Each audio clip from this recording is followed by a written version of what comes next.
Hello, welcome back to my channel. അപ്പോൾ ഇന്ന് ചൊവ്വാഴ്ചയിലത്തെ വിശേഷം. നല്ലൊരു ദിവസമായിരുന്നു കേട്ടോ. ഇന്ന് എനിക്ക് ഡോക്ടറെ അടുത്ത് പോകേണ്ട ദിവസമായിരുന്നു. പോയി വിശേഷമൊക്കെ ഞാൻ പറയാം. അങ്ങനെ രാവിലെ എണീറ്റു. അപ്പോൾ രാവിലെ എണീറ്റപ്പോഴാണ് ഡിമ്പിളുടെ മെസ്സേജ്, ഫോൺ വന്നു എന്ന് പറഞ്ഞിട്ട് ഡാഡി പറഞ്ഞത്. പാച്ചുവിന് രാത്രി മൊത്തം പല്ലിൻ്റെ പ്രശ്നമായിരുന്നു. അതായത് അവന് ഒരു 4 ദിവസത്തെ ആൻറ്റിബയോട്ടിക്കാണ് കൊടുത്തിട്ടുണ്ടായിരുന്നത്. അപ്പോൾ അത് കഴിഞ്ഞോട് കൂടിയിട്ട് അവന് ശരിക്കും ഇന്നലെ വരേണ്ടതായിരുന്നു. അപ്പോൾ അത് പറ്റാത്തത് കൊണ്ട് ഇന്നലെ ശരിക്കും അത് കഴിഞ്ഞതും രാത്രിയിൽ ഭയങ്കര പെയിനായിരുന്നു എന്ന് പറഞ്ഞപ്പോൾ രാവിലെ തന്നെ വരുന്നുണ്ട്. ഡോക്ടർക്ക് 10:30 അങ്ങോട്ട് അപ്പോയിൻമെൻറ്റ് എന്ന് പറഞ്ഞിട്ട് കേട്ടോ. അപ്പോൾ ആദ്യം സ്കൂളിൽ വിട്ടതിന് ശേഷം ഉച്ചയ്ക്ക് ശേഷം പോകാമെന്ന് വിചാരിച്ചിരുന്നത്. പക്ഷേ ഈ വേദന ഉള്ള കാരണം വിചാരിച്ചു ഇനിയിപ്പോൾ വൈകിക്കണ്ട, അവൻ ഉറക്കം ബാക്കി നിൽക്കല്ലേ, അങ്ങനെ പറഞ്ഞ് അവർ രാവിലെ അവിടെ നിന്ന് പോന്നു എന്ന് പറഞ്ഞു കേട്ടോ. അങ്ങനെ തോമു ഇന്ന് ഇപ്പോൾ സ്കൂളിൽ പോണതൊന്നും ഞാൻ കണ്ടില്ല. കാരണം അവർ പോണ നേരത്ത് ഞാൻ ഫുഡ് കഴിക്കായിരുന്നു. പിന്നെ അവിടെ നിന്ന് എണീക്കാനുള്ള ഒരു ഉഷാർ എനിക്ക് തോന്നിയില്ല. അപ്പോൾ അപ്പനും മോനും കൂടിയിട്ട് പോയി ടാറ്റ ബൈ ബൈ ഒക്കെ പറഞ്ഞ് പോയിട്ടോ. അപ്പോൾ അത് കഴിഞ്ഞ് ഞാൻ വേഗം, കാരണം എങ്ങനെയാണെന്ന് വെച്ചാൽ ഡിമ്പിൾ വരുമ്പോൾ ഡിമ്പിളുടെ കൂടെ ഡാഡി പോകേണ്ടി വരും. അപ്പോൾ അതിന് മുമ്പായിട്ട് എനിക്ക് പാക്കിങ്ങും പോസ്റ്റ് ചെയ്യാനുള്ള കാര്യങ്ങളൊക്കെ നോക്കണമല്ലോ. അപ്പോൾ അതിൻ്റേതായ ഒരു ചെറിയ തിരക്കും കാര്യങ്ങളൊക്കെ എനിക്കുണ്ടായിരുന്നു. അപ്പോൾ അത് കഴിഞ്ഞ് പുട്ടാണ്, പുട്ടും ചെറുപയർ കറി. ഇന്നലെ നിങ്ങൾ കണ്ടതല്ലേ ചെറുപയർ കറി. അപ്പോൾ ഡിവൈൻ രാവിലെ ചോദിക്കാം, മമ്മി ഡോക്ടറെ അടുത്ത് പോണില്ലേ, ഡിമ്പിൾ പറഞ്ഞ വിശേഷമൊക്കെ കാര്യങ്ങളൊക്കെ ഞങ്ങൾ സംസാരിക്കാം കേട്ടോ. അങ്ങനെ നമ്മുടെ ചാക്കോച്ചൻ ഇങ്ങനെ വിഷമിച്ചിരിക്കുകയാണ്. അപ്പയും ഡോണും പോയി തന്നെ. അവർ പോകുമ്പോൾ സാധാരണഗതിയിൽ ഞങ്ങൾ ഒന്നിച്ച് പോയിട്ട് അവൻ ഗേറ്റ് വരെ പോകാറുണ്ട്. ഇന്ന് അതിന് പറ്റിയില്ലേ മൂപ്പർക്ക്. അപ്പോൾ അതിൻ്റെ ഒരു വിഷമമുണ്ട് കേട്ടോ മൂപ്പർക്ക്. അങ്ങനെ ചാക്കോച്ചൻ പുട്ടും പഴവും കൂട്ടി കഴിച്ചു. തോമുവിന് പുട്ട് കൊടുത്തയച്ചിട്ടുണ്ട്. അങ്ങനെ രാവിലത്തെ പരിപാടിയിൽ ഇപ്പം എങ്ങനെയാണെന്ന് വെച്ചാൽ എല്ലാതും നേരത്തെ കഴിയും. 9:30 കഴിയുമ്പോഴേക്കും ഞങ്ങളുടെ എല്ലാ രാവിലത്തെ ബ്രേക്ക്ഫാസ്റ്റും കഴിഞ്ഞ് തോമു പോകും കേട്ടോ. അങ്ങനെയാണ് ഇപ്പോൾ ഞങ്ങൾ കുറേ ദിവസമായിട്ട്. ഇനിയിപ്പോൾ പാച്ചുട്ടം വരുമ്പോൾ വീണ്ടും എണീക്കൽ വൈകും. തെക്കുന്തരം 2 പേര് കൂടുമ്പോഴാണ് പ്രശ്നം. ഒറ്റയ്ക്കാണെങ്കിൽ അവൻ അവിടെയും ഇവനിവിടെയും ഭയങ്കര കൃത്യനിഷ്ഠയും ഭയങ്കര സൈലൻ്റ്. 2 ആളും കൂടുമ്പോഴാണ് അവർ എന്താ പറയുക വയലൻ്റ് ആവണത് കേട്ടോ. പക്ഷെ അത് ഒരു രസമാണ്. ഡിവൈനും പറയും ഡിമ്പിളില്ലാണ്ട് നിൽക്കാൻ ബുദ്ധിമുട്ടാണെന്ന്, ഡിമ്പിളും പറയും ഡിവൈൻ ഇല്ലെങ്കിൽ നിൽക്കാൻ പ്രയാസം. അത് കാരണം അവർ 3 കുട്ടികളും അവർ 2 പേരും കൂടിയ നല്ലൊരു മേളാണ്. അപ്പം അങ്ങനെ ഡിമ്പിളിൻ്റെ ഫോൺ വന്നിട്ടുണ്ടായിരുന്നു, ഗേറ്റ് ഓപ്പൺ ചെയ്തിടാൻ പറഞ്ഞിട്ട്. അപ്പോൾ ഡാഡി പോയിട്ട് ഗേറ്റ് തുറന്നിട്ടു. അപ്പോൾ ഊബറിലാണ് വരണേ കേട്ടോ. ഞാൻ പറഞ്ഞില്ലേ അവിടെ ഡ്രൈവറില്ല, പിന്നെ പപ്പ XUV എടുക്കില്ല. അപ്പോൾ ഊബറിലാണ്. ആൻസൺ ബാംഗ്ലൂരാണല്ലോ. അപ്പോൾ ഡിമ്പിളുടെ ഇപ്പോൾ യാത്ര ഊബറിലാണ്. പിന്നെ ഈ പറഞ്ഞ പോലെ കുറേ പേര് ചോദിക്കും തന്നെ ഡ്രൈവ് ചെയ്ത് വിട്ടൂടെ എന്നൊക്കെ. നമുക്കതിനുള്ള ഒരു ധൈര്യം നമുക്കുമില്ല, അവിടെയും ഇല്ല. അപ്പോൾ അവൻ പാച്ചു ഉറങ്ങണോടത്തുനിന്ന് ഡ്രസ്സ് അങ്ങനെ എടുത്തിട്ടാണ് അവനെ കൊണ്ടുവന്നത് കേട്ടോ. പക്ഷേ ഇവിടെ എത്തിയപ്പോഴേക്കും അവൻ്റെ ഉറക്കവും കാര്യങ്ങളൊക്കെ മാറി. ഉറക്കത്തിൽ നിന്ന് ഞാൻ പറഞ്ഞില്ലേ ഇന്നലെ രാത്രി മുഴുവൻ കരച്ചിലായിരുന്നു. അപ്പോൾ രാവിലെ ഒന്ന് കിടന്ന് ഉറങ്ങിയുള്ളൂ അത്ര അമ്മയും മോനും. അപ്പോൾ അതുകൊണ്ട് തന്നെ അവനെ ഉറക്കത്തിൽ നിന്ന് വിളിച്ച് ഡ്രസ്സ് മാറ്റിക്കേണ്ട അങ്ങനെ എടുത്ത് കൊണ്ടുവരിക ചെയ്തേ. അങ്ങനെ വന്ന് പിന്നെ ഡോക്ടർക്ക് ചോദിച്ചപ്പോൾ ഡോക്ടർ 12 മണി ആവട്ടെ എന്നാണ് പറഞ്ഞത്. അവിടെ ഡോക്ടേഴ്സ് എത്തിയിട്ടില്ല. അപ്പോൾ അതുകൊണ്ട് 12 മണി ആവട്ടെ എന്ന് പറഞ്ഞു. പിന്നെ ഇനി നേരത്തെ ക്ലാസ്സിൽ വിടണ്ടെന്ന് വിചാരിച്ചിട്ട് വിട്ടില്ല. കുറച്ച് പരിപാടികളും കാര്യങ്ങളൊക്കെ കഴിഞ്ഞപ്പോൾ ഡിമ്പിൾ പാസ്റ്റിയാണ് കഴിച്ചത്. അപ്പോൾ ഞങ്ങൾ ഓൾറെഡി പുട്ടും പഴവും കഴിച്ച് കഴിഞ്ഞായിരുന്നു. പുട്ടും പയറും കറിയും കഴിച്ചായിരുന്നു. അപ്പോൾ ഡിമ്പിളുടെ ഫേവറേറ്റാണ് കേട്ടോ ചെറുപയർ. അപ്പോൾ വന്നിട്ട് ചോറ് കൂട്ടിയിട്ട് കഴിക്കാതൊക്കെ പറഞ്ഞ് അങ്ങനെ 12 മണിയായപ്പോൾ അപ്പോൾ പാച്ചു പറയാം പോണ്ട ഹാപ്പി ഹിപ്പോയിലേക്ക് പോകണ്ട, കാരണം അവൻ്റെ പല്ലിൻ്റെ കാണിക്കുന്ന സ്ഥലം അവിടെയാണ് കേട്ടോ. അങ്ങനെ അവർ പോയതിന് ശേഷം ലൈറ്റും കാര്യങ്ങളൊക്കെ നടയിലത്തെ ഓഫ് ചെയ്തിട്ട് ഞാൻ എൻ്റെ കാര്യങ്ങൾക്ക് വേണ്ടിയിട്ടിരുന്നു. അപ്പോൾ നമ്മുടെ ചാക്കോച്ചൻ്റെ കളിയും കാര്യങ്ങളൊക്കെ തകൃതിയായിട്ട് നടന്നുകൊണ്ടിരിക്കുന്നുണ്ട് കേട്ടോ. അപ്പോൾ അങ്ങനെ അവരെ യാത്രയാക്കിയിട്ട് അപ്പം ഇവിടെ അതെ രാവിലെ തന്നെ എല്ലാ പരിപാടിയും നേരത്തോടെ കഴിച്ചു. ഡിവൈൻ ഇപ്പോൾ രാവിലെ എണീറ്റ വഴിക്ക് തന്നെ ഉച്ചയിലത്തെ പരിപാടിയൊക്കെ കഴിക്കും. അപ്പോൾ അതുകൊണ്ട് നേരത്തോടെ തന്നെ ചോറും, ഇന്ന് രസം ഇന്നലത്തെ അങ്ങനെ തന്നെ ഉണ്ടായിരുന്നു. അപ്പോൾ ആ രസവും മീൻ വറുത്തതും കൂടി ആയപ്പോൾ ഇന്നൊക്കെ ഞാൻ പറഞ്ഞു അത് മതി, കൂടുതൽ കുറേ സംഭവം വെച്ചിട്ട് കാര്യമില്ലല്ലോ. അങ്ങനെ ഞാൻ നമ്മളുടെ ബിസിനസ്സിൻ്റെ ആവശ്യത്തിനായിട്ടിരുന്നു. അപ്പോൾ ഇത് നമ്മുടെ ബട്ടർഫ്ലൈൻ്റെ മാല. ഇപ്പോൾ ഇതിനോടകം കുറേ പേര് ഇത് വാങ്ങിയായിരുന്നു കേട്ടോ. കിട്ടിയവരൊക്കെ നല്ല അഭിപ്രായമാണ് പറഞ്ഞത്. നല്ല പറ്റിക്കെടുക്കണു ബോഡിയിൽ എന്ന് പറഞ്ഞിട്ട്. നല്ല ഒരു മാലയാണ്, അത്യാവശ്യം കനമുണ്ട്, എന്നാൽ കാണാനും നല്ലൊരു ഫാൻസി ലോങ് ചെയിൻ ഇടുന്ന പോലെ നമുക്ക് ഇടാം കേട്ടോ. പണ്ട് നമ്മൾ ഒരു താലിമാല ഒരു കുടുക്കി പിന്നെ അതിൻ്റെ ഇടയിൽ ഒരു ലോങ് ചെയിനായിട്ട് ഞങ്ങളുടെയൊക്കെ കല്യാണം കഴിഞ്ഞ സമയങ്ങളിലൊക്കെ അങ്ങനെയായിരുന്നു. അപ്പോൾ അങ്ങനെയൊക്കെ ഇടാൻ പറ്റിയൊരു മാലയാണ്. എന്നാൽ ഇത് കുറേ വീതിയൊന്നുമില്ല. ഇതിൽ ഫോട്ടോയിൽ കാണുമ്പോൾ വീതിയുണ്ട്, പക്ഷേ ഇത്ര വീതിയൊന്നുമില്ല കേട്ടോ. ശരിക്കും ഒരു സാധാരണ മാലയുടെ വീതിയുള്ളൂ. ഫോട്ടോയിൽ കാണുമ്പോൾ കുറച്ചും കൂടി ഇത് പൊലിമ തോന്നുന്നുണ്ട്. അപ്പോൾ ഇത്രയും ഇല്ല. ഇത് ഈ പറഞ്ഞ പോലെ എന്തോ ഒരു പേരുണ്ട് ഇതിനിട്ട്, എനിക്ക് പറയാൻ അറിയില്ല കേട്ടോ. അതാണ് ഈ പണി. ഇങ്ങനെ അപ്പുറം ഇപ്പുറം ഇങ്ങനെ ഒരു ഇതായിട്ട്, എനിക്ക് പേരറിയില്ല. ട്രഡീഷണൽ സംഭവം, പണ്ടത്തെ ആഭരണത്തിൽ കളക്ഷനിൽ പെട്ടതാണ്. പക്ഷേ എനിക്ക് പേരറിയില്ല. അപ്പോൾ പിന്നെ നമ്മൾ വെറുതെ അറിയാത്ത പേര് പറഞ്ഞിട്ട് കാര്യമില്ലല്ലോ. അങ്ങനെ അപ്പം ഞാനതൊക്കെ എടുത്ത്, പിന്നെ ഈ മാല 1-2 എനിക്ക് പാക്ക് ചെയ്യാണ്ടായിരുന്നു. ഇത് നല്ല മാലയാട്ടോ. ഇതിന് ത്രെഡാണ് ബാക്കിൽ വരുന്നത്. അപ്പോൾ വെറുതെ തീരെ വെയിറ്റില്ല. പണ്ട് നമ്മൾ ഡിമ്പിളിന് എനിക്ക് തോന്നുന്നു ഒരു ഹൈസ്കൂളിൽ സമയത്താന്ന് തോന്നുന്നുണ്ട് ഇങ്ങനത്തെ ഗോൾഡിൻ്റെ വാങ്ങിച്ചിട്ടുണ്ടായിരുന്നു. അപ്പോൾ അതിൻ്റെ മുത്തുകൾ ഇങ്ങനെ ഹൈദരാബാദി വർക്കായിട്ട്, അതായത് തീരെ വെയിറ്റ് ഇല്ലാത്തത്.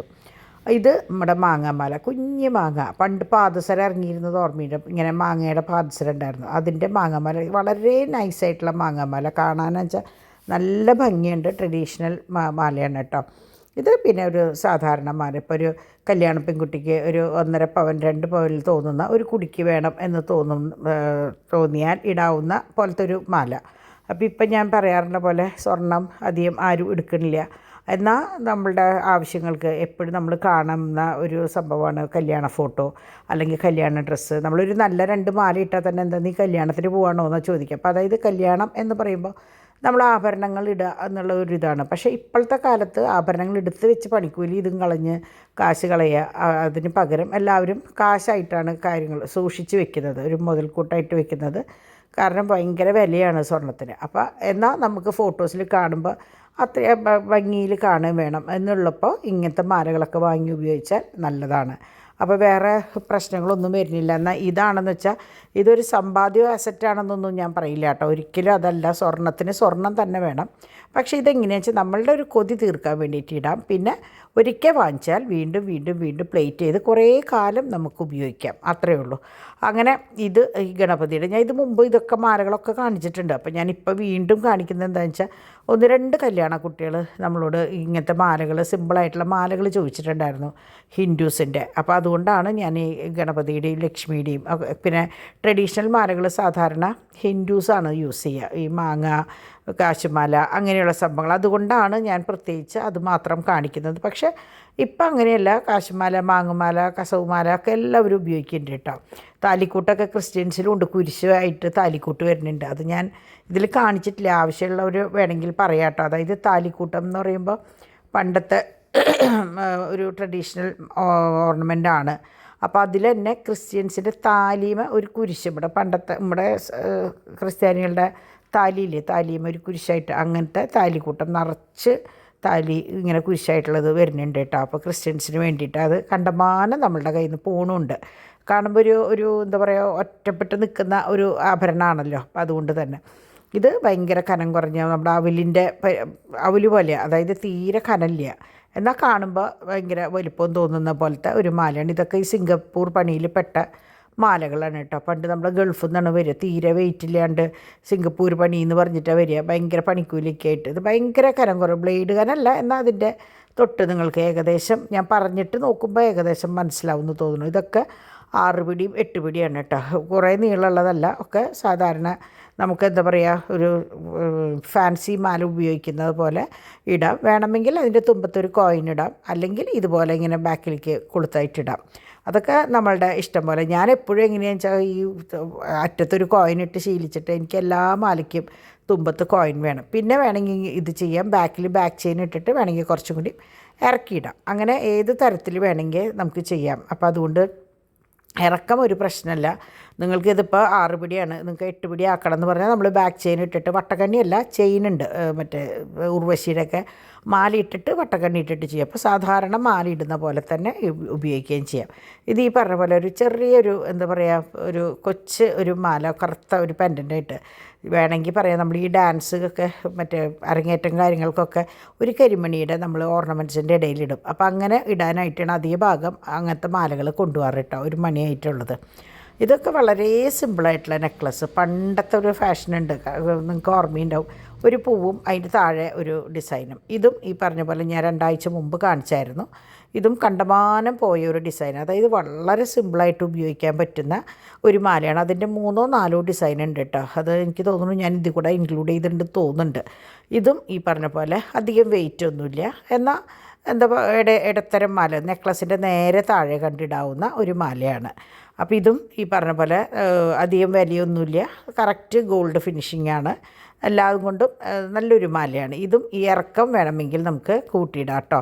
ഇപ്പോൾ ഈ ഇതിൻ്റെ ഇത് കണ്ടില്ല, അതിന്മേ ബാക്കിൽ ഒന്നും കൂടി നീളമുള്ളതിട്ട് നമുക്ക് ഇറക്കം കൂട്ടാം. ഇതൊക്കെ ഞാൻ പറഞ്ഞ നെക്ലസ്സാണ്. ഭയങ്കര ഭംഗിയാണ് കാണാനായിട്ട്. ശരിക്കും എന്താ പറയുക, നല്ല കഴുത്തിൽ പറ്റി കിടക്കുന്ന ഒരു സംഭവം. നല്ല വൈഡ് നെക്കിൻ്റെ കൂടെയൊക്കെ ഇടുമ്പോൾ നല്ല ഭംഗിയാണ്. അത് ചുരിദാർ ഇട്ടാലും നല്ല ഭംഗിയാണ് കേട്ടോ. ഇത് അതിൻ്റെ തന്നെ മൂന്നാമത്തെ ഒരു ഡിസൈൻ. ഞാൻ പറഞ്ഞില്ലേ, വളരെ സിമ്പിളാണ്, അധികം വിലയുമില്ല, കാണാൻ നല്ല ഭംഗിയുമാണ്.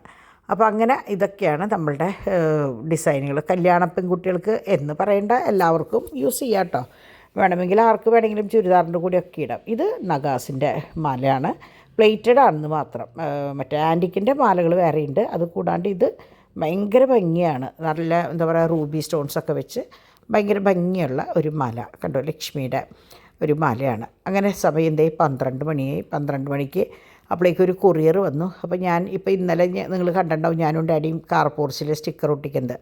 ഇനിയിപ്പോൾ ഞങ്ങളുടെ ബെഡ്റൂം, 2 പേരുടെയും ബെഡ്റൂമിൽ ആ വൈറ്റ് കളറ്, ആ മറ്റേ മരുന്ന് വെച്ച് അടച്ചിട്ടുള്ള ചെതലിൻ്റെ ട്രീറ്റ്മെൻറ്റ് മരുന്ന് വെച്ച് അടച്ചിട്ടുള്ള പാടുകൾ ഭയങ്കര വൃത്തികേടായി തുടങ്ങി. എന്നാൽ പെയിൻറ്റിങ്ങിൻ്റെ സമയം ആയിട്ടില്ല. അപ്പം നമ്മൾ വിചാരിച്ചു സ്റ്റിക്കർ ഒട്ടിച്ച് അഡ്ജസ്റ്റ് ചെയ്യാമെന്ന്. അങ്ങനെ ഊണൊക്കെ കഴിഞ്ഞ് ഞാൻ ചോറിൻ്റെ സമയത്ത് ഞാൻ ഈ കൊറിയർ വാങ്ങിക്കാനൊക്കെ ആയിട്ട് പോയി. കാരണം എനിക്കത് എടുക്കാൻ പറ്റിയില്ല. പിന്നെ ഡാഡിയും കുട്ടികളും പുറത്തേക്ക് പോയി, ഡോക്ടറെ അടുത്ത് പോയേക്കണു.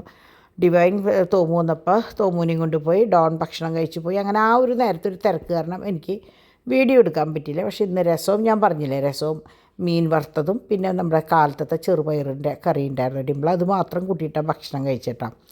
അങ്ങനെ ഞാൻ നോക്കിയപ്പോൾ തുണികളൊക്കെ സുഖമായിട്ട് ഉണങ്ങിയിട്ടുണ്ട്. ഞാൻ വിചാരിച്ചു എന്നാൽ പോണതിന് മുമ്പ് അതൊക്കെ ഒന്ന് മടക്കി വെച്ചിട്ട് പോവാം. ഇനി തിരിച്ച് വരുമ്പോൾ ഏത് പരുവത്തിലാണ് വരിക നമുക്ക് പറയാൻ പറ്റില്ലല്ലോ. അപ്പോൾ അവർക്കുള്ള പാല്, അപ്പോൾ ഇവരുടെ പാല് എങ്ങനെയാണെന്ന് വെച്ചാൽ ഞാൻ പറയാറുണ്ട്, പെട്ടെന്ന് ആൾക്കാർ കാണുമ്പോൾ വിചാരിക്കും പട്ടിക്ക് പാക്കറ്റ് പാലാണോ കൊടുക്കുക എന്നുള്ളത്. സംഭവം പാല് കൊടുക്കും. പക്ഷേ ഇവിടെ എങ്ങനെയാണെന്ന് വെച്ചാൽ നമുക്ക് കുട്ടികളുടെ 3 പേരുടെയും കുപ്പിയിലത്തെ പാല് ബാക്കി വരും. ഈ കുട്ടികൾ കുടിച്ചതിൻ്റെ ബാക്കി ഒരു വട്ടം എടുത്തു കഴിഞ്ഞാൽ പിന്നെ അങ്ങനെ കൊടുക്കില്ലല്ലോ. അപ്പോൾ അങ്ങനെ വരുന്ന പാലാണ് ഞാൻ ഇവർക്ക് വേണ്ടി മാറ്റി വയ്ക്കുക. പിന്നെ ചിലപ്പോൾ ഒരു 1/2 പാക്കറ്റ് എങ്ങാനും ഇതിൽ കൂടെ ആഡ് ചെയ്യേണ്ടി വരും. അങ്ങനെയാണ് ഇവരുടെ പാല് കേട്ടോ. അപ്പോൾ അവരതിന് വേണ്ടി വെയിറ്റ് ചെയ്യണം. അപ്പോൾ ഞാൻ ഇന്ന് ഇത്തിരി നേരത്തോടെ കൊടുത്തു. കാരണം എനിക്ക് ഈ പറഞ്ഞ പോലെ പോകാൻ വേണ്ടിയിട്ട് ഡോക്ടറെ അടുത്ത് പോകുമ്പോൾ എല്ലാ പണികളും കഴിച്ചു വെച്ചിട്ട് പോകാമല്ലോ എന്ന് വിചാരിച്ചിട്ട്. അപ്പം എനിക്കിപ്പോൾ പുറത്തേക്ക് നോക്കുമ്പോൾ ഭയങ്കര സന്തോഷമാണ് കേട്ടോ. കാരണം ഞാനൊരിടയ്ക്ക് ഭയങ്കര സങ്കടപ്പെട്ടിട്ടുണ്ട്. എൻ്റെ ചെടികളൊക്കെ പോയി, മീനൊക്കെ പോയി, ടാങ്കൊക്കെ ഞാൻ അക്കീരവിടെ കൊടുത്തയക്കുകയും പള്ളിയിലേക്ക് കൊടുത്തയക്കുകയും ഒക്കെ ചെയ്തൊക്കെ അവസാനിപ്പിച്ചതാണ്. പക്ഷേ ഉണ്ടല്ലോ, എവിടുന്നോ ഒരു സ്പാർക്ക് വീണ പോലെ ഒരു തുടക്കം വന്നതാണ്. ഇപ്പം നിറച്ച്, ഇപ്പം ഇങ്ങനെ തന്നെ ആവട്ടെ, ഞാൻ പറഞ്ഞതിൻ്റെ പേരിലൊന്നും ഇല്ലാണ്ടിരിക്കട്ടെ, നിറച്ച് ഒക്കെ ഞാൻ പുറത്തേക്ക് ആക്കി. ആ സൈഡിൽ നിന്നൊക്കെ കൊണ്ടുവന്ന് ഈ സൈഡിലേക്ക് ആക്കി, ഫ്രണ്ടിൽ നിന്നൊക്കെ ഇങ്ങോട്ടാക്കി. ഇപ്പം എങ്ങനെയാണെന്ന് വെച്ചാൽ ഫുള്ള് എല്ലാതും നല്ല ഭംഗിയിൽ നിൽക്കുന്നുണ്ട്. ഇനി ആ സൈഡിലത്തെ കുറച്ച് ചെടികളൊക്കെ ഒന്ന് പിടിച്ച് കിട്ടാണ്ട്, അതൊഴിച്ചാൽ വേറെ എല്ലാതും ഉഷാറായിട്ടാണ് നിൽക്കണം. അപ്പോൾ ഞാൻ ഇവിടെ നിന്ന് തന്നെ തുണികളൊക്കെ മടക്കി നേരെ കൊണ്ടുവന്ന് അവിടെ എൻ്റെ ബെഡ്റൂമിലാണ് കൊണ്ടുവന്ന് വെച്ചേട്ടോ. അപ്പോൾ ഡിമ്പിളിൻ്റെ ഉണ്ടായിരുന്നു കുറച്ച്. അപ്പോൾ ഡിമ്പിളും മോനും വന്നിട്ട് കിടന്നുറങ്ങാണ്. ഡിവൈനും കുട്ടികളും മുകളിലുണ്ട്. അപ്പോൾ ഞാൻ മേശ തുടയ്ക്കുന്ന തുണി ഇപ്പോൾ ഷീറ്റ് ഇട്ട കാരണം തുടയ്ക്കാനായിട്ട് ഇതിൻ്റെ ആവശ്യമില്ല. അപ്പോൾ ഞാൻ വിചാരിച്ചു നല്ലോണം അഴുക്കായിട്ടുണ്ട്. അപ്പോൾ ഞാൻ വിചാരിച്ചു അതൊന്ന് സോപ്പ് വെള്ളത്തിലിട്ടൊന്ന് തിളപ്പിക്കുക. അപ്പം നല്ലോണം തിളപ്പിച്ചിട്ട് ഞാൻ അവിടെ മാറ്റി വെച്ചിട്ടുണ്ട് കേട്ടോ. അപ്പോൾ ഇനി കല്ലുമ്മ വെച്ചിട്ട് ഒന്ന് അരച്ച് കഴിഞ്ഞാൽ കറക്റ്റാവും അത്. അപ്പോൾ ഞാൻ ആദ്യം കുറച്ച് ഡിഷ് വാഷ് ഇട്ടത്, പിന്നെ കുറച്ച് ഹാൻഡ് വാഷും കൂടി ഇട്ടു കിടക്കട്ടെ അവിടെ എന്ന് വിചാരിച്ചിട്ട്. ഇനിയിപ്പോൾ നമ്മൾ കല്ലും വെച്ച് തരുമ്പോൾ ചിലപ്പോൾ അലക്കട സോപ്പും കൂടി ഒന്ന് ഇട്ടിട്ട് ചെയ്യേണ്ടി വരും കേട്ടോ. അങ്ങനെ ഞാൻ ശരിക്കും പോയി വരുമ്പോൾ ചെയ്യേണ്ട കാര്യങ്ങളൊക്കെ ഞാൻ ചെയ്ത് വെച്ചിട്ടാണ് പോയത്. കാരണം ഞാൻ പറഞ്ഞില്ലേ, എനിക്ക് ഹോസ്പിറ്റലിലേക്കൊക്കെ പോകുമ്പോൾ ഭയങ്കര വിഷമമാണ്. പോയിട്ട് വരുമ്പോൾ ഇനി വല്ല മരുന്ന് കഴിച്ചിട്ട്, പ്രത്യേകിച്ച് പല്ലിൻ്റെ അവിടേക്ക് പോകണം, എന്തെങ്കിലും തല അനക്കാൻ പറ്റാണ്ടിരിക്കുകയൊക്കെ ചെയ്ത് കഴിഞ്ഞാൽ പണി ചുറ്റണ്ടെന്ന് വിചാരിച്ചിട്ട്. കാരണം കുട്ടികൾക്ക് ആവശ്യത്തിലധികം കാര്യങ്ങളുണ്ട്, അവരുടെ കുട്ടികളുടെ കാര്യങ്ങളൊക്കെ നോക്കാനായിട്ട്. അപ്പോൾ എനിക്ക് പറ്റാവുന്ന മാക്സിമം സംഭവങ്ങൾ ഞാൻ ചെയ്തു വെക്കാറുണ്ട് കേട്ടോ. അങ്ങനെ ഞാനിത് തിളച്ചപ്പോൾ ഒരു ബക്കറ്റിലാക്കി അത് അപ്പുറത്ത് കൊണ്ട് വെച്ചു. അപ്പോൾ ഞാൻ വിചാരിച്ചു ഈ പാത്രങ്ങളും കൂടി കഴുകിയിട്ട് പോകാമെന്ന് വിചാരിച്ച് ഞാനൊക്കെ വെച്ചു. പക്ഷേ എൻ്റെ കണക്കൂട്ടലുകളൊക്കെ തെറ്റി. സമയം 3:45. അപ്പോൾ ഡാഡി വേഗം എണീറ്റിട്ട് പറഞ്ഞു, 4:15 അപ്പോയിൻമെൻറ്റ്, വേഗം ആയിക്കോന്നു. അപ്പോൾ മണി 3:45, 4 മണിക്കെങ്കിലും ഇവിടെ നിന്ന് ഇറങ്ങണം, എന്നെങ്കിലേ അവിടെ കൃത്യത്തിന് എത്തുള്ളൂ. അപ്പോൾ കറക്റ്റ് ആ ടോക്കണല്ല, വിളിച്ച് ബുക്ക് ചെയ്യുകയാണ് ചെയ്യുക, ഡിവൈൻ വിളിച്ച് ബുക്ക് ചെയ്യുക ചെയ്യുക. അപ്പോൾ നമ്മൾ ചെല്ലുമ്പോൾ ശരിക്കും ചെന്നൊന്ന് റിലാക്സ് ചെയ്തിരിക്കുമ്പോഴേക്കും നമ്മളുടെ സമയമാവും. അങ്ങനെ ഞങ്ങളിതാ വീണ്ടും നമ്മുടെ ഇമ്മട്ടീസിലേക്കാണ് പോയത്. നിങ്ങളോട് ഞാൻ പറഞ്ഞിട്ടുണ്ടായിരുന്നല്ലോ, കോട്ടയം വന്ന് ബിഷപ്പ് പാലസിലേക്ക് പോകുമ്പോൾ കുറച്ച് മുന്നോട്ടേക്ക് പോകുമ്പോൾ ലെഫ്റ്റ് സൈഡിൽ തന്നെയാണ് അത്. അത്ര കുറേ അങ്ങോട്ട് ഉള്ളിലേക്കൊന്നും പോകണ്ട, സെൻറ്ററിൽ നിന്ന് ഒന്ന് കോട്ടയം വന്ന് ഒന്ന് തിരിഞ്ഞാൽ മതി. അവിടെ എത്തുമ്പോഴാണ് ഇമ്മട്ടീസ്, അതായത് തോമുൻ്റെ മിസ്സിൻ്റെ വീട്, ഞാൻ റീമോൾ മാമിൻ്റെ വീട്. അപ്പോൾ തോമുവാണ് ഫസ്റ്റ് ഡേ അപ്പയുടെയും അമ്മയുടെയും കൂടി ഇവിടെ വന്നത് കേട്ടോ. അത് കഴിഞ്ഞ് അവരുടെ പിന്നാലെ ഇപ്പം ഞങ്ങൾ ഓരോരുത്തരും ഇവിടത്തെ ആൾക്കാരായിട്ടോ. അപ്പോൾ നമ്മൾ ഒരു സ്ഥലത്തേക്ക് പോയിട്ട് അവിടുത്തെ ആ ഒരു പെരുമാറ്റവും കാര്യങ്ങളും ഇഷ്ടമാകുമ്പോഴാണ് നമ്മൾ വീണ്ടും നമ്മൾ പോവുകയും നമ്മളുടെ കൂടെയുള്ളവരോടും അവിടെ പോകണം എന്ന് പറയുകയും ചെയ്യുക. അങ്ങനെയാണ് നമ്മൾ അവിടെ വന്നത്. എല്ലാം കൊണ്ടും നമുക്ക് മാനസികമായിട്ട് ഭയങ്കര ഇഷ്ടമായി കേട്ടോ. അങ്ങനെ അവിടെ നിന്ന് ഞങ്ങൾ മടങ്ങുമ്പോൾ ഞാൻ കഴിഞ്ഞ പ്രാവശ്യം നിങ്ങൾ കണ്ടിട്ടുണ്ടാവും, ഞാൻ എവിടെ ഇറങ്ങാൻ കൂട്ടാക്കിയില്ല, നേരെ വീട്ടിലേക്ക് വരെ ചെയ്ത് എനിക്ക് തലവേദനയൊക്കെ ആയിട്ട്. അപ്പോൾ ഈ പ്രാവശ്യം ഞാൻ വരുമ്പോൾ തന്നെ പറഞ്ഞു എനിക്ക് ഫ്രൂട്ട്സിൻ്റെ അവിടെ ഒന്ന് പോകണം, കാരണം എനിക്ക് കോൺസ്റ്റിപ്പേഷൻ ഉണ്ട്. അപ്പോൾ അതിൻ്റെ പേരിൽ അപ്പം ഞാൻ ഈ രാത്രി ചായയാണ് കുടിക്കുക, ചായയോ അല്ലെങ്കിൽ കാപ്പിയോ നിങ്ങൾ കണ്ടിട്ടുണ്ടോ. അപ്പോൾ അതൊന്നും മാറ്റി പിടിച്ച് ഫ്രൂട്ട്സ് എന്തെങ്കിലും ആയിക്കഴിഞ്ഞാൽ വയറിനൊരു ഒരു സുഖം വരുമല്ലോ. അപ്പോൾ ഡിവൈൻ ഇന്ന് രാവിലെ സ്വിഗ്ഗിയിൽ നിന്ന് പപ്പായ ഓർഡർ ചെയ്തു. അപ്പോൾ ഞാൻ അപ്പം തന്നെ മനസ്സിൽ വിചാരിച്ചിട്ടുണ്ടായിരുന്നു ഇന്ന് പുറത്ത് പോവുകയാണെങ്കിൽ നമുക്ക് വാങ്ങിക്കണമെന്ന്. അപ്പോൾ ഇത് നമ്മളുടെ ഞങ്ങൾ സ്ഥിരം പോകുന്ന കടയിൻ്റെ കാളത്തോട് അടുത്ത വശത്താണ് ഫ്രൂട്ട്സിൻ്റെ ഷോപ്പ്. അവരിവിടെ മറ്റേ കട്ട് ഫ്രൂട്ട്സ് വെച്ച് തുടങ്ങിയിട്ടുണ്ട്. അപ്പോൾ എളുപ്പമായി നമുക്ക്. ഇതെങ്ങനെയാണെന്ന് വെച്ചാൽ പുറമേ നിന്ന് വാങ്ങിക്കണേക്കാളും ഭയങ്കര വ്യത്യാസമുണ്ട് കേട്ടോ. അപ്പോൾ നമ്മുടെ പോമഗ്രനേറ്റ് ആണെങ്കിൽ 150 രൂപയാണ് ആ ഒരു ബോക്സ്. അത് മുമ്പ് അത്രയും ഉണ്ടായിരുന്നില്ല, പക്ഷേ ഇതിന് വില കൂടുന്നതിനനുസരിച്ച് മാറ്റങ്ങൾ വരില്ല. മറ്റേതൊക്കെ 50 രൂപയും 70 രൂപയാണ്. അതായത് ഷമാമുണ്ട്, പപ്പക്കായ ഉണ്ട്, പിന്നെ എന്തുട്ടായിരുന്നു ഒരു കൂട്ടം കൂടി ഉണ്ടായിരുന്നല്ലോ, മറ്റേ തണ്ണിമത്തങ്ങ, അതുണ്ട്. അപ്പോൾ നമുക്ക് വേസ്റ്റ് ഒന്നും പോകണില്ല. നമ്മളഞ്ച് സ്ഥിരം പോകുന്ന ഷോപ്പായതുകൊണ്ട് നമുക്ക് അവിടുത്തെ രീതികളറിയാം. അപ്പോൾ അതുകൊണ്ട് ആ ഒരു വിശ്വാസത്തിൻ്റെ പുറത്താണ് നമ്മൾ വാങ്ങിക്കുന്നത്. ഇത് ഞാൻ വൈനിടാനും ജ്യൂസ് അടിക്കാനും ബോൾ ജ്യൂസ് അടിക്കാൻ ഞാൻ വാങ്ങിക്കാറില്ല, ആ മുന്തിരിയാണ് ഇത് കേട്ടോ. അപ്പോൾ അത് ഇവരിങ്ങനെ സെക്ഷനായിട്ട് മാറ്റി വെച്ചിട്ടുണ്ടാകും. നമുക്ക് എന്താണ് ആവശ്യം എന്ന് വെച്ചാൽ അത് 1.5 കിലോ 100 രൂപയാണ്, അങ്ങനെ അങ്ങോട്ടാണ്. അപ്പോൾ ഞാൻ എങ്ങനെയാണെന്ന് വെച്ചാൽ 50 രൂപയ്ക്ക് കുറച്ച് വാങ്ങിക്കഴിഞ്ഞാൽ എനിക്ക് ജ്യൂസ് അടിക്കാനുമായി അത്യാവശ്യം എന്തിനെങ്കിലുമൊക്കെ ആവും. ഇപ്പോൾ വൈനിടാനാണെങ്കിൽ നിങ്ങൾ 1 കിലോ വാങ്ങിച്ചു കഴിഞ്ഞാൽ നിങ്ങൾക്ക് അത്രയും എന്താ പറയുക വൈൻ ഇടാം. അത് അറിയാമല്ലോ നിങ്ങൾക്ക് എങ്ങനെയാണ് ഏതാണെന്ന് ഞാൻ പലപ്പോഴും പറഞ്ഞു തന്നിട്ടുണ്ട്. പിന്നെ ഇവിടെ സീഡ്ലെസ്സിൻ്റെ മുന്തിരിയുണ്ട്, പിന്നെ തണ്ണിമത്തങ്ങ ജ്യൂസ് 10 രൂപയാണ്. ഒക്കെ നമ്മുടെ മുമ്പിൽ വെച്ച് തന്നെ ഫ്രൂട്ട്സ് ഇങ്ങനെ എടുത്തിട്ട് അടിക്കണതാണ് കേട്ടോ. ഇത് അവരുടെ വീടാണ്, ബാക്കിൽ തന്നെയാണ് അവിടുത്തെ വീട്. അവിടെ നിന്ന് ഞങ്ങൾ ഫ്രൂട്ട്സും കാര്യങ്ങളും വാങ്ങി നേരെ ബിസ്മിയിലേക്ക് വന്നു. ബിസ്മിയിൽ ഭയങ്കര തിരക്കായിരുന്നു. സാധാരണ ഞാനും ഡാഡി ഇറങ്ങി ഒരു ഗ്ലാസ് ചായ കുടിക്കാറുണ്ട്, പക്ഷേ ഇന്ന് അതിന് പറ്റിയില്ല, കാരണം ഡാഡിക്ക് വണ്ടി അങ്ങോട്ട് നീക്കാൻ പറ്റിയില്ല. അപ്പോൾ ഞാൻ ഇവിടുത്തെ കട്ട്ലറ്റ് കുട്ടികൾക്ക് വലിയ ഇഷ്ടമാണ്. അപ്പോൾ കുട്ടികൾക്ക് കട്ട്ലറ്റ് വാങ്ങി, പിന്നെ മിളക് ബജിയും പിന്നെ കുഞ്ഞ് ഉണ്ടയുണ്ട്, അതുമാണ് വാങ്ങിയത് കേട്ടോ. ഉണ്ട എന്ന് പറഞ്ഞാൽ നമ്മുടെ ഉഴുന്നുവടയുടെ ഒരു അതിന് എന്തെന്ന വേറൊരു പേരാണല്ലോ കുട്ടികൾ പറയാറ്, ആ സംഭവം. അപ്പോൾ അതും അതിൻ്റെ ചമ്മന്തിയും. പിന്നെ രാത്രിയിലേക്ക് ഞാൻ എന്ത് കാണിച്ചു, ചപ്പാത്തി ഓൾറെഡി വാങ്ങിയിട്ടുണ്ട്. അപ്പോൾ ഞാൻ വിചാരിച്ചു ചപ്പാത്തി നാളെ പൂരിയാക്കി എടുത്തിട്ട് രാത്രി എന്തായാലും പൊറോട്ട വാങ്ങിക്കാം, എന്തായാലും ഇവിടെ വന്നതല്ലേ. അങ്ങനെ ഞാൻ പൊറോട്ടയും അപ്പോൾ വെജിറ്റബിൾ കറി ചോദിച്ചപ്പോൾ മുട്ട ആവണുള്ളൂ. അപ്പോൾ ഞാൻ തൽക്കാലം ഒരു കുറുമ വാങ്ങി, കാരണം വീട്ടിൽ ചിക്കൻ ഓൾറെഡി ഇരിക്കുന്നുണ്ട്. അപ്പോൾ പിന്നെ ഞാനൊരു കുറുമ ജസ്റ്റ് ഒന്ന് വാങ്ങി, ഒരു ചാറിനായിക്കോട്ടെ. അപ്പോൾ ചിക്കൻ റോസ്റ്റ് ചെയ്ത് കഴിഞ്ഞാൽ കുട്ടികൾക്ക് കഴിക്കാമല്ലോ വെച്ചിട്ട്. അപ്പോൾ ഒരു കറി 30 രൂപയാട്ടോ. നല്ല കറിയാണ് കുറുമ, അതായത് നമ്മൾ മറ്റേ സ്റ്റൂ പറയില്ലേ അതിൻ്റെ ആ ഒരു ടേസ്റ്റാണ് കേട്ടോ കുറുമയ്ക്ക്. കുറുമ എന്നാണ് പക്ഷേ ഇവിടെ പറയുക. അങ്ങനെ ഞങ്ങൾ അവിടെ നിന്ന് പെട്രോളൊക്കെ അടിച്ച് അവിടെ നിന്ന് ഞാൻ പറഞ്ഞില്ലേ അന്നാൾ എനിക്ക് ഒന്നിനും പറ്റിയിട്ടുണ്ടായിരുന്നില്ല അന്നത്തെ ദിവസം. പക്ഷേ ഇന്ന് ഞാൻ ഓക്കെ ആയിരുന്നു, എനിക്ക് വേറെ പ്രശ്നങ്ങളും കാര്യങ്ങളൊന്നുമില്ല. മെഡിസിൻസ് തന്നിട്ടുണ്ട്. അപ്പോൾ 13 ദിവസത്തേക്കാണ് തന്നിരിക്കുന്നത്. അപ്പോൾ അത് കഴിച്ചിട്ട് ഒന്നും കൂടി പോകണം. അപ്പോൾ ഇന്നിപ്പോൾ ഈ സമയമാകുമ്പോഴേക്കും ഞാൻ അത്യാവശ്യം ഭക്ഷണമൊക്കെ കഴിച്ചു തുടങ്ങി. ഞാനിപ്പോൾ പപ്പക്കായ കഴിച്ചു, വലിയ കുഴപ്പമുണ്ടായില്ല. ഇന്നലെ വരെ എങ്ങനെയാണെന്ന് വെച്ചാൽ എനിക്ക് ഒന്നും കടിക്കാൻ ഭയങ്കര ബുദ്ധിമുട്ടായിരുന്നു. പല്ലിനൊന്നും ഒരു കുഴപ്പമില്ല, പക്ഷേ എവിടേക്കോ എന്തൊക്കെയോ ഒരു പ്രശ്നം. അപ്പോൾ എനിക്കത് ഭയങ്കര ബുദ്ധിമുട്ടായിരുന്നു. തലയ്ക്കൊക്കെ ഭയങ്കര ഒരു പ്രശ്നമായിരുന്നു. ഭക്ഷണം കഴിക്കാൻ ഭയങ്കര ബുദ്ധിമുട്ടായിരുന്നു. പിന്നെ കണ്ണ് തുറക്കാൻ പറ്റുന്നുണ്ടായിരുന്നില്ല, ഗുളികകളുടെ ഒരു സഡേഷനും കാര്യങ്ങളും അങ്ങനെയൊക്കെയായിരുന്നു. പക്ഷേ ഇന്ന് ഉച്ച കഴിഞ്ഞപ്പോൾ തൊട്ട് എനിക്ക് ആ വേദനയും തലയുടെ കഴപ്പും കാര്യങ്ങളൊക്കെ മാറി. ഇനി കുറച്ച് ദിവസത്തെ മെഡിസിൻ കൂടി കഴിച്ച് കഴിഞ്ഞാൽ ആ പരിപാടി കഴിഞ്ഞു. എനിക്ക് തോന്നുന്നു എനിക്ക് 2 വശത്തും മറ്റേ പല്ലിൻ്റെ അടിയിലേക്ക് ചെറുതായിട്ട് ഇൻഫെക്ഷൻ ഉണ്ടെന്നാണ് ഡോക്ടർ പറഞ്ഞത് എക്സ്റേ എടുത്തപ്പോൾ. അപ്പോൾ അതിൻ്റേതായ ഒരു വിങ്ങലായിരുന്നു. അപ്പോൾ ഇപ്പോൾ അതൊക്കെ മാറി. അപ്പോൾ അതെല്ലാം കഴിഞ്ഞ് ഞാൻ വീട്ടിലേക്ക് എത്തി. അപ്പോൾ കുറച്ച് ദിവസം അടുപ്പിച്ച് ഈ വേദനയുടെ ഞാൻ തോന്നുന്നുണ്ട് മുഖത്ത് ഭയങ്കര കരുവാളിപ്പ്. അപ്പോൾ ഡോക്ടർ പറയായിരുന്നു എന്ത് പറ്റിയേ, ഭയങ്കര കരുവാളിപ്പുണ്ടല്ലോ എന്ന്. അപ്പോൾ നമ്മൾ വേദന ഉണ്ടാകുമ്പോൾ നമുക്ക് ഓട്ടോമാറ്റിക്കലി അങ്ങനെ നമ്മളറിയാണ്ട് തന്നെ നമ്മുടെ മുഖം അങ്ങനെ ആയിപ്പോവുമല്ലോ. അങ്ങനെ ഞാൻ അദ്ദേഹം കൊണ്ടുവന്ന ഫ്രൂട്ട്സും ബിസ്മിയിൽ നിന്ന് കൊണ്ടുവന്ന പലഹാരവും കാര്യങ്ങളൊക്കെ പകർത്തി വെക്കണം. ഇതാണ് ഞാൻ പറഞ്ഞത് കേട്ടോ. പപ്പക്കായയും നമ്മളെങ്ങനെയാണെന്ന് വെച്ചാൽ ഇപ്പോൾ നിങ്ങൾ കാണുന്നവർ വിചാരിക്കും ഇതിപ്പോൾ പപ്പക്കായ വാങ്ങിച്ചെത്തിയാൽ പോരെയെന്ന്. എനിക്ക് കുറേ വട്ടം ഞാൻ സ്ഥിരം കഴിക്കുന്നതാണ് പപ്പക്കായ. പക്ഷേ ഇപ്പോൾ നമ്മൾ വാങ്ങി കൊണ്ടുവന്ന് ചെത്തുമ്പോൾ പൊളിച്ച് കഴിയുമ്പോഴാണ് കാണുന്നത് തുമ്പ് മാത്രം ചുവപ്പ് കളറ്, ബാക്കിയൊക്കെ പച്ച കളറ്. അപ്പോൾ എനിക്ക് ഒട്ടും കടിക്കാൻ പറ്റില്ല. സംഭവം അതിൻ്റെ ഉള്ളിൽ നിന്ന് ചെത്തിയിട്ട് കഴിക്കേണ്ട ഒരവസ്ഥയാണ്. അതുകൊണ്ടാണ് ഡിവൈൻ മെയിനായിട്ട് സ്വിഗ്ഗിയിൽ നിന്ന് ഓർഡർ ചെയ്യുന്നത്. അപ്പോൾ അതാകുമ്പോൾ നമുക്ക് സംഭവം കാണുകയും ചെയ്യാം. അപ്പോൾ ഇത് ഇങ്ങനെയാകുമ്പോൾ നമുക്ക് എങ്ങനെയാണെന്ന് വെച്ചാൽ കറക്റ്റായിട്ട് ഇത് പഴുത്തതാണോ, വേണമെങ്കിൽ തുറന്നൊരു പീസ് എടുത്ത് കഴിച്ചാലും അവരൊന്നും പറയില്ല. അങ്ങനെ ഉറപ്പ് വരുത്തിയിട്ടാണ് കേട്ടോ നമ്മളിത് വാങ്ങിക്കുന്നത്. അതിപ്പോൾ നിങ്ങളായാലും ഇപ്പോൾ ഞാൻ ലുലുവിൽ ഇപ്പോൾ പോണവർ, നെസ്റ്റോയിൽ പോണവരൊക്കെ അവിടെ ഫ്രൂട്ട് കട്ട്സ് അവിടെ ഉണ്ടാവും. അപ്പോൾ അതിൽ നിന്ന് നമുക്ക് ആവശ്യമുള്ളത് സെർവ് ചെയ്ത് വാങ്ങിച്ച് കൊണ്ടുവരിക ചെയ്യുക. സെയിം സംഭവമാണ്.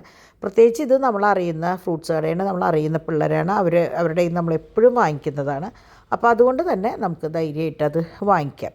അങ്ങനെ ഇവിടെ വന്ന് നോക്കിയപ്പോൾ പാച്ചു ഉറക്കത്തിൽ നിന്ന് എണീറ്റിട്ടുള്ളൂ. അവനെ കുളിപ്പിച്ച് നിൽക്കുമ്പോഴേക്കും പിള്ളേർസ് എല്ലാവരും കൂടിയിട്ട് ഇന്ന് റൂമിലാണ്, അവിടെയാണ് അവരുടെ സംഗമം. 3 പേരും കൂടിയിട്ട് റൂമിലാണ് കേട്ടോ. അപ്പം ഞാൻ ഈ പറഞ്ഞ പോലെ നമ്മളുടെ പാക്കിങ്ങും കാര്യങ്ങളും, അപ്പോൾ ഇന്ന് ഉച്ചയ്ക്ക് ശേഷം കുറേ സമയം ഒന്നും അല്ലാണ്ട് പോയില്ലോ. അപ്പോൾ എൻ്റെ ബാക്കി പണികൾക്ക് വേണ്ടിയിട്ട് ഞാൻ ഇരിക്കുകയായിരുന്നു. അപ്പോൾ ഇന്ന് ഇവർ 3 പേരും കൂടിയുള്ള കളിയായതുകൊണ്ട് എൻ്റെ അടുത്തേക്ക് വല്ലാണ്ടുള്ള വരവുണ്ടായിരുന്നില്ല ചാക്കോച്ചൻ്റെ കേട്ടോ. പിന്നെ ഞാനിവിടെ ഒതുക്കാൻ നിന്നു, അയൺ ചെയ്യണതൊക്കെ കൊടുക്കാൻ വേണ്ടിയിട്ട് എടുക്കാൻ നിന്നപ്പോൾ പിള്ളേർസ് 3 ആളും കൂടി പിന്നെ എൻ്റെ കട്ടുമ്മയായി. അപ്പോൾ പിന്നെ ഞാൻ വിചാരിച്ചു കുട്ടികളുള്ളപ്പോൾ അത് നടക്കില്ല, നാളെ എങ്ങാനാവാന്ന് വെച്ചിട്ട് കംപ്ലീറ്റ് ഒതുക്കി അങ്ങോട്ട് മാറ്റി വെച്ചു.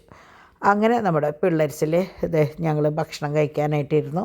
അപ്പോൾ ഞാൻ പറഞ്ഞില്ലേ കുറുമയുണ്ടായിരുന്നു, പിന്നെ ചിക്കൻ കറി ഉണ്ടായിരുന്നു, ചിക്കൻ റോസ്റ്റ് ഡിവൈൻ വെച്ചതാണ്. അപ്പോൾ നാത്തൂനും കുറേ നാളത്തെ വിശേഷങ്ങളുണ്ടായിരുന്നു. കിച്ചണിൽ നിന്നിട്ട് അവരങ്ങനെ ഓരോ വർത്തമാനങ്ങൾ പറയായിരുന്നു. അങ്ങനെ അത് കഴിഞ്ഞ് ഡിമ്പിൾ പാച്ചുവിനെയും കൊണ്ടുപോയി. ഡിവൈൻ ഇന്ന് എല്ലാതും ക്ലീൻ ചെയ്ത്, ഞാനെല്ലാം കഴിഞ്ഞ് വന്ന് നോക്കിയപ്പോൾ കംപ്ലീറ്റ് ക്ലീനാക്കി വാഷ് ബേസിനൊക്കെ കഴുകി വെടുപ്പാക്കിയിട്ടാണ് ഡിവൈൻ എന്ന് കിടന്നിട്ടുള്ളത് കേട്ടോ. അപ്പം ഞാനെല്ലാം കഴിഞ്ഞ് നിങ്ങൾ കണ്ടിട്ടുണ്ടാവും, സാധാരണ ഞാൻ എല്ലാം കഴിഞ്ഞ് അവസാനത്തെ മിനുക്ക് പണിക്ക് ഞാനാണ് വരാറ്. പക്ഷേ ഇന്ന് എനിക്ക് മിനുക്കാനും പണിയാനും ഒന്നും ഉണ്ടായില്ല. കംപ്ലീറ്റ് ഡിവൈൻ എന്താ പറയുക എടുത്ത് അവസാനിപ്പിച്ചു. അങ്ങനെ ഞാൻ പട്ടികൾക്കുള്ള ഫുഡൊക്കെ കൊടുത്ത് ഇതിൻ്റെ ഇടയിൽ ഞാൻ അവർക്കുള്ള ഭക്ഷണം വാരി കൊടുക്കാനൊക്കെ ആയിട്ട് പോയിട്ട് ചോറ് വയ്ക്കലും അതൊക്കെ ഉണ്ടായിരുന്നു. അതിപ്പോൾ എല്ലാ ദിവസവും ഞാൻ ചെയ്യുന്ന കാര്യമാണ്. അങ്ങനെ ഞാൻ പറഞ്ഞില്ലേ എല്ലാ ദിവസവും നിങ്ങളിവിടെ കാണാൻ ഒരു ഗ്ലാസ് കാപ്പിയോ ചായയോ അങ്ങനെ എന്തെങ്കിലും അല്ലേ. ഇന്ന് പകരം ഞാൻ ഇതാണ് വെച്ചത്. കാരണം എന്താണെന്ന് വെച്ചാൽ എനിക്ക് ഞാൻ പറഞ്ഞില്ലേ വയറ് ഭയങ്കരമായിട്ട്, അത് ആൻറ്റിബയോട്ടിക് കഴിക്കണ കാരണമാണോ എന്താണോ എന്ന് എനിക്കറിയില്ല, ഒട്ടും പറ്റുന്നില്ല. അപ്പോൾ പിന്നെ ഗുളിക കഴിക്കണേക്കാളും നല്ലത് ഇങ്ങനെ ഫ്രൂട്ട്സ് എന്തെങ്കിലും കഴിച്ചു കഴിഞ്ഞാൽ അതല്ലേ ഒരു സുഖം. പിന്നെ അല്ലെങ്കിൽ പച്ചക്കറി ഇലയൊക്കെ കുറേ കഴിക്കണം. അപ്പോൾ അത് എനിക്ക് ഒറ്റയ്ക്ക് എന്ന് പറയുമ്പോൾ അത് ഭയങ്കര ബുദ്ധിമുട്ടാണ്. പിന്നെ കുട്ടികൾ ഈ ഓരോന്ന് ചെയ്യണതിൻ്റെ ഇടയിൽ കൂടെ പിന്നെ അതൊന്ന് ചെയ്യാമെന്ന് പറയുമ്പോൾ അതെനിക്ക് ഭയങ്കര വിഷമ. കുട്ടികളെ കൊണ്ട് ചെയ്യിക്കാനായാലും എനിക്കത് ഇപ്പോൾ ചെയ്യാനുള്ള ഒട്ടും പറ്റില്ല. ഞാൻ പറഞ്ഞില്ലേ ഈ ഗുളികളുടെ ഞാൻ തോന്നുന്നുണ്ട് ഭയങ്കര സഡേഷനാണ്. അങ്ങനെ ഞാൻ എന്താ പറയുക പപ്പക്കായമ്മ നിന്നു. അപ്പോൾ ഈ പപ്പക്കായ വെച്ചാൽ നല്ലോണം പഴുത്തതാണ്. അപ്പോൾ നമുക്ക് ശരിക്കും ഇങ്ങനെ വല്ലാണ്ട് കടിക്കണ്ട. അല്ലെങ്കിൽ നമുക്കറിയാലോ പപ്പക്കായ കടിക്കുമ്പോൾ പ്രത്യേകിച്ച് പല്ല് വേദനയുള്ള സമയത്ത്, പല്ലിന് പ്രശ്നമൊക്കെ ഉള്ള സമയത്ത് ഒട്ടും കഴിക്കാൻ പറ്റില്ല. അപ്പോൾ അത് മുന്തിരിയൊക്കെ വാങ്ങിയിട്ടുണ്ട്. പക്ഷേ ഇന്ന് ഞാൻ എടുത്തത് പപ്പക്കായ ആയിരുന്നു കേട്ടോ. അപ്പോൾ ഇത് നമ്മളുടെ കയ്യിൽ നിന്ന് കണ്ടമാനം പോയതാണ്. കിട്ടിയവരൊക്കെ പറഞ്ഞു ആൻറ്റി കറക്റ്റ് ഡയമണ്ട് ഫിനിഷാണ്, ഒറ്റ ആളും പറയില്ല അത് ഗോൾഡ് അല്ലാന്ന് പറഞ്ഞപ്പോൾ എനിക്കും ഭയങ്കര സന്തോഷമായി. അപ്പോൾ വാങ്ങിക്കാത്തവരുണ്ടെങ്കിൽ വാങ്ങിക്കുക. വളരെ കുറച്ച് സ്റ്റോക്കുള്ളൂ ഈ സംഭവം. പക്ഷേ എന്താ പറയുക ഏറ്റവും ഭംഗിയിൽ ഇടാവുന്നതാണ്. ഇപ്പം നിങ്ങൾക്ക് ഒരു കല്യാണത്തിന് ഗിഫ്റ്റ് കൊടുക്കാൻ പോലും പറ്റുന്ന ഒരു സെറ്റാണത്. വളരെ കുറവാണ്. പക്ഷേ എന്താ പറയുക നമ്മൾ പറയില്ലേ ഒരു ചുരിദാറിൻ്റെ ഒരു സെറ്റല്ല, ഒരു കുർത്ത എടുക്കണ കാശ് പോലും അതിനാവണില്ല. അപ്പം നമുക്ക് ഗിഫ്റ്റ് കൊടുക്കാനൊക്കെ ഏറ്റവും പറ്റിയ ഒരു ഐറ്റമാണ് കേട്ടോ. കുർബാന സ്വീകരണത്തിനായാലും കല്യാണത്തിനായാലും ഒരു എൻഗേജ്മെൻറ്റിന് എന്തിനായാലും നമുക്ക് ഒരു ബർത്ത്ഡേക്കായാലും ഗിഫ്റ്റ് കൊടുക്കാൻ പറ്റിയതാണത്. ഇത് നമ്മുടെ നവരത്നത്തിൻ്റെ ഇതും ഈ പറഞ്ഞ പോലെ കുറേ പേര് ആവശ്യപ്പെട്ടതനുസരിച്ച് ഞാൻ കാണിക്കണതാണ് കേട്ടോ. കാരണം കുറേ പേർക്ക് സ്റ്റാറ്റസ് കാണാൻ പറ്റില്ല എന്ന് പറഞ്ഞപ്പോൾ നിങ്ങൾ ചെയ്യേണ്ടത് ഈ നമ്പർ, അതായത് ഇപ്പോൾ ദേ ഇതിൽ കാണുന്ന നമ്പർ ഉണ്ടല്ലോ, അത് നിങ്ങൾ നിങ്ങളുടെ ഫോണിൽ സേവ് ചെയ്തിട്ട് എനിക്കൊരു ഹായ് അയച്ചാൽ മതി. അപ്പോൾ അത് ഞാൻ കാണുന്ന സമയത്ത് ഞാൻ നിങ്ങൾക്കതിൻ്റെ ഒരു എന്തെങ്കിലും യെസ്ന്നോ എന്തെങ്കിലും പറയുമ്പോൾ നിങ്ങൾ എൻ്റെ നമ്പർ ഒന്ന് സേവ് ചെയ്ത്, ഞാൻ നിങ്ങളുടെ നമ്പർ അതോടുകൂടി സേവ് ചെയ്ത് വെക്കും. പിന്നെ ഇടുന്ന സ്റ്റാറ്റസൊക്കെ നിങ്ങൾക്ക് കാണാൻ പറ്റും കേട്ടോ. അപ്പോൾ ചിലവർക്ക് എങ്ങനെയാ വെച്ചാൽ സ്റ്റാറ്റസ് കാണാത്ത, ഞാൻ അധിക ഭാഗം സ്റ്റാറ്റസ് ഇട്ടിട്ടാണല്ലോ കാര്യങ്ങൾ ചെയ്യുക. അപ്പോൾ അതുകൊണ്ട് കാണാൻ പറ്റില്ല എന്ന് പറയുന്നത് കൊണ്ടാണ് ഞാൻ ഈ നമ്പർ, ആരും ശ്രദ്ധിക്കണില്ല എന്നാണ് തോന്നണത്. ഈ നമ്പർ എൻ്റെ ബിസിനസ് നമ്പറാണ്. നിങ്ങൾ ഇതിൽ എപ്പോൾ മെസ്സേജ് അയച്ചാലും അരമണിക്കൂർ ഇടവിട്ട് ഞാനിത് കാണും. പിന്നെ മനുഷ്യാവസ്ഥയാണ്, എന്തെങ്കിലും കാരണവശാൽ ഞാൻ വല്ല കുട്ടികളുടെ ബഹളം കൊണ്ടോ അല്ലെങ്കിൽ പുറത്തെന്തിനെങ്കിലും പോകുന്ന സമയമാണെങ്കിൽ എനിക്ക് ചിലപ്പോൾ മറുപടി തരാനായിട്ട് കുറച്ചൊന്നും അങ്ങോട്ടും ഇങ്ങോട്ടും വൈകിന്ന് വരും. ഇന്നിപ്പോൾ ഞാൻ ഡോക്ടറെ അടുത്ത് പോയപ്പോൾ ഞാൻ ഫോൺ കൊണ്ടുപോകാണ്ടാണ് പോയത്. ബിസിനസ് ഫോണും കൊണ്ട് ഞാൻ പുറത്ത് പോകാറില്ല. അപ്പോൾ അങ്ങനെ വരുമ്പോൾ ചിലപ്പോൾ തിരിച്ച് വരുമ്പോൾ ഒരു മണിക്കൂറൊക്കെ കഴിഞ്ഞിട്ടാവും ചിലപ്പോൾ കാണാം. അപ്പോൾ ചിലർ കാണാണ്ടാകുമ്പോൾ വിളിക്കുകയൊക്കെ ചെയ്യും. പക്ഷേ നിങ്ങളതൊന്നും വിഷമിക്കേണ്ട. ഒരു മണിക്കൂർ 1.5 മണിക്കൂർ കഴിയുമ്പോഴെങ്കിലും ഞാനത് കാണും, നിങ്ങൾക്കതിൻ്റെ റിപ്ലൈ തരും. അപ്പോൾ ഞാൻ പറഞ്ഞില്ല, ഇവിടെ വന്നപ്പോൾ കംപ്ലീറ്റ് എല്ലാം ക്ലീൻ ചെയ്തിട്ടുണ്ട്. അപ്പോൾ എനിക്ക് ഒന്നും വേണ്ടി വന്നില്ല. അപ്പോൾ ഞാൻ എങ്ങനെയാണെന്ന് വെച്ചാൽ ഇനി ബാക്കിയുള്ള കാര്യങ്ങളും കൂടി അവസാനിപ്പിച്ചിട്ട് കിടക്കാമെന്ന് വിചാരിച്ചു. അങ്ങനെ എല്ലാ പാക്കിങ്ങും കാര്യങ്ങളും കുറച്ച് നേരം ഡാഡിയും കൂടി ഉണ്ടായിരുന്നു കേട്ടോ. അപ്പോൾ എല്ലാം കഴിഞ്ഞ് ഇത് പിള്ളേർസൊക്കെ പോയി, എല്ലാവരും പോയി കിടന്നുറങ്ങി. പിന്നെ എല്ലാവരും ഉറങ്ങിക്കഴിഞ്ഞാലാണല്ലോ എന്താ പറയുക, രാത്രി കുറുക്കൻ പോലെ ഞാൻ എൻ്റെ കാര്യങ്ങൾക്ക് വരിക. കാരണം ഇവർ ഉറങ്ങിയില്ലെങ്കിൽ എനിക്കത് വോയിസ് ഓവർ കൊടുക്കാനും എടുക്കാനൊക്കെ ഭയങ്കര ബുദ്ധിമുട്ടാണ്. അപ്പോൾ ഞാൻ ഇവരൊക്കെ ഉറങ്ങാൻ വേണ്ടി കാത്തു നിൽക്കും. അങ്ങനെ എല്ലാവരും ഉറങ്ങി, എൻ്റെ പണികളും ഏകദേശം കഴിഞ്ഞു തുടങ്ങി. അപ്പോൾ ഇന്ന് ഇത്രയ്ക്കൊക്കെ ഉള്ളൂ കേട്ടോ വിശേഷങ്ങൾ. അപ്പോൾ ഇന്നിവിടെ കുട്ടികളൊക്കെ ഭയങ്കര ഹാപ്പിയാണ്. 3 ആളും ഭയങ്കര കളിയാണ്. ഇപ്പോൾ എന്താ പറയുക, നമ്മൾ പറയില്ലേ, ഇവർ 3 പേര് കൂടുമ്പോഴാണ് വീട്ടിലൊരു ഓളമുള്ളൂ എന്ന് പറയില്ലേ, അതുപോലെ തന്നെ അവർ 3 പേരും കൂടിയപ്പോൾ മറ്റേത് ചാക്കോച്ചിങ്ങനെ കരഞ്ഞിട്ട് ഇങ്ങനെ പിന്നാലെ നിൽക്കും. ഇന്നൊന്നും ഉണ്ടായില്ല, 3 ആളും കൂടി നല്ല കളിയായിരുന്നു. അപ്പോൾ ഇനി ബാക്കി വിശേഷമൊക്കെ ആയിട്ട് നമുക്ക് നാളെ കാണാം കേട്ടോ. നാളെ നമ്മുടെ പിള്ളേഴ്സിൻ്റെ സ്കൂളിലെ ഗ്രൂപ്പ് ഫോട്ടോ എടുക്കൽ, സിംഗിൾ ഫോട്ടോ എടുക്കലൊക്കെയാണ്. അപ്പോൾ ആ വിശേഷമൊക്കെ ആയിട്ട് നമുക്ക് നാളെ കാണാം. അതുവരേക്ക് ബൈ.